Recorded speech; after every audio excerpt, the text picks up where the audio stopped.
Assalamualaikum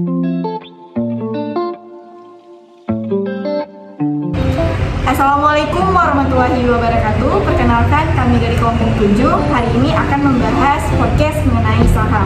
Baiklah, sebelumnya perkenalkan di sini saya bersama anggota kelompok saya ada Atia Nabila, kemudian ada Anissa Maulidia, dan saya sendiri Indri Atilia. Baiklah, sebelumnya terima kasih kami ucapkan kepada Bapak dosen pengampu, yakni Bapak Fatur Rahman Anwar SIMBA, sebagai dosen dengan mata kuliah Manajemen Investasi dan Analisis Portofolio. Baiklah, tanpa berlama-lama lagi, langsung saja kita membahas mengenai saham ya. Langsung saja kita membahas seputaran saham. Sebenarnya saham itu apa sih? Nah, saham sendiri merupakan sebuah bukti kepemilikan dari suatu perusahaan. Nah, kata saham ini diambil dari bahasa Arab nih teman-teman, dengan asal kata sam atau dalam bentuk jamaknya ashum, yang berarti bagian kepemilikan. Dan saham juga merupakan salah satu instrumen investasi yang paling banyak diminati oleh para investor nih. Selain itu, saham juga merupakan instrumen investasi yang paling banyak dipilih oleh para investor karena saham sendiri mampu memberikan tingkat keuntungan yang menarik nih. Jadi kira-kira kenapa ya investor sering memilih saham sebagai instrumen investasinya? Jadi para investor biasanya memilih saham sebagai instrumen investasinya dikarenakan saham ini sendiri memiliki beberapa keuntungan, yaitu ada dividen dan capital gain. Di mana dividen adalah bagian keuntungan perusahaan yang diberikan kepada pemegang saham, dan ada pula capital gain atau keuntungan ketika investor menjual saham dengan harga yang lebih tinggi daripada harga belinya. Nah, pada dasarnya saham ini terbagi dua, ada saham biasa sama saham preferred. Oh iya, saham juga ada pembagiannya ya? Iya, benar banget nih Tia. Saham ini juga sendiri terbagi menjadi dua, yaitu adanya saham biasa atau common stock, kemudian juga ada yang namanya preference stock. Oke, aku bantu jelasin ya. Nah, saham biasa adalah jenis saham yang seluruhnya dapat diperjualbelikan secara umum atau saham yang menempatkan pemiliknya paling terakhir terhadap pembagian dividen. Nah, atau hak dari harta kekayaan perusahaan ini ketika pembagiannya itu terjadi saat perusahaannya ini bangkrut gitu dia. Oh gitu, terus kalau saham preferred gimana? Nah, kalau saham preferred ini merupakan saham yang memberikan prioritas lebih kepada para pemegang atas aset dan laba perusahaan. Saham preferred merupakan gabungan-gabungan antara obligasi dan saham biasa yang bisa menghasilkan pendapatan tetap bagi pemegangnya.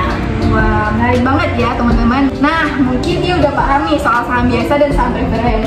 Ada satu jenis saham lagi nih yang kurang populer di telinga kita, yaitu saham treasury. Mungkin teman-teman udah pernah dengar nggak saham treasury itu apa? Kalau saham treasury aku udah pernah dengar nih. Saham treasury yaitu saham yang dibeli kembali oleh manajemen perusahaan dari pasar dengan tujuan tertentu. Misalnya ketika harga saham perusahaan itu sedang turun drastis, atau singkatnya saham dibeli kembali oleh perusahaan atas nama perusahaan itu sendiri. Nah, aku menambahin sedikit nih. Jadi, saham treasury atau treasury stock ini tidak memiliki hak suara dalam rapat umum pemegang saham atau yang biasa kita kenal RUPS. Nah, saham treasury ini juga tidak berhak atas pembayaran dividen dan tidak dapat kekayaan bersih dalam hal perseroan dilikuidasi. Atau dalam laporan keuangan, treasury stock ini dicatat di neraca bagian ekuitas. Wah, menarik banget ya Anissa pembahasan kita. Nah, kalau tadi kita udah bahas jenis saham, selanjutnya kita akan membahas mengenai nilai-nilai yang berhubungan dengan saham. Kira-kira ada nilai apa saja sih yang berhubungan dengan saham? Jadi, ada beberapa nilai berhubungan dengan saham seperti nilai buku, nilai pasar, dan ada juga nilai intrinsik. Oke, nah ketiga nilai tersebut kira-kira maksudnya apa ya? Untuk nilai buku itu sendiri yaitu nilai suatu aset yang tersisa setelah dikurangi dengan sejumlah penjusutan yang dibebankan selama umur penggunaan aset dari suatu perusahaan. Nilai buku dalam konteks saham juga kita kenal dengan sebutan ekuitas. Kemudian itu ada juga yang namanya nilai pasar nih. Untuk definisinya sendiri, nilai pasar merupakan nilai yang menggambarkan besaran nilai aset atau surat berharga pada suatu perusahaan.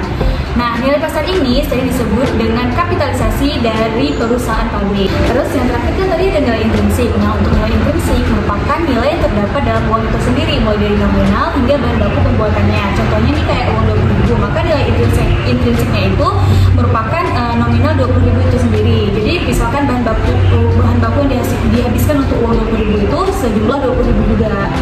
Nah, tadi kan kita membahas mengenai nilai-nilai yang ada pada saham. Aku pengen tahu lebih lanjut nih tentang penilaian saham. Kira-kira teman-teman ada yang tahu nggak tentang penilaian saham itu? Wah, menarik nih Tia, membahas soal penilaian saham. Nah, penilaian saham atau stock valuation ini apa?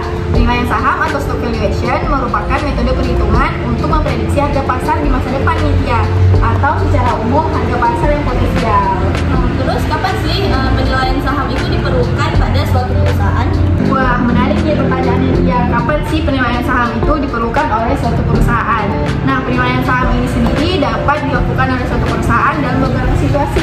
Contohnya seperti ketika sebuah bisnis dijual kepada bisnis yang lain, kemudian ketika sebuah bisnis menawarkan sahamnya sebagai pinjaman kepada perusahaan yang lain, kemudian juga bisa pada ketika perusahaan mengalami demerger maupun rekonstruksi. Nah, selain itu juga dapat dilakukan ketika perusahaan hendak berencana untuk mengubah sahamnya dari bentuk saham preferen menjadi saham ekuitas, seperti itu ya. Wah, menarik banget nih pembahasan kita hari ini. Tapi sayang sekali obrolan kita harus berakhir sampai di sini. Semoga apa yang kita bahas dapat menambah pengetahuan teman-teman yang di rumah. Nah, untuk pembahasan mengenai obligasi tentunya akan dilanjutkan oleh podcast kelompok 8 ya teman-teman. Terima kasih, cukup sekian. Assalamualaikum warahmatullahi wabarakatuh. Bye-bye.